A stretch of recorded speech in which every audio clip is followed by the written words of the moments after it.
तकलीफ पत्थर के लगने से नहीं होती, बल्कि इस बात से होती है कि पत्थर फेंकने वाले हाथ किसके थे।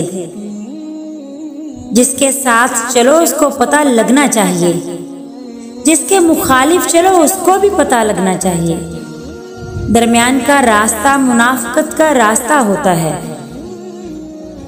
कुछ लोग हमेशा ही लोग रहते हैं, बेइंतहा प्यार मोहब्बत इज्जत तवज्जो देने के बावजूद वो लोग अपने नहीं होते। कुछ लोग मोहब्बत के काबिल ही नहीं होते। उनकी आंखों पर मफादात की पट्टी बंधी होती है। वो सिर्फ नफा और नुकसान ही को देखते हैं, हर बात में, हर रिश्ते में। बाज़ औक़ात हमें गलतियों से इतना सदमा नहीं होता जितना उन गलतियों के इर्तिकाब करने वालों से सदमा पहुंचता है। आपकी सबसे बड़ी नाकामी यही है कि आप गलत शख्स को अपने सारे राज बता बैठे हैं।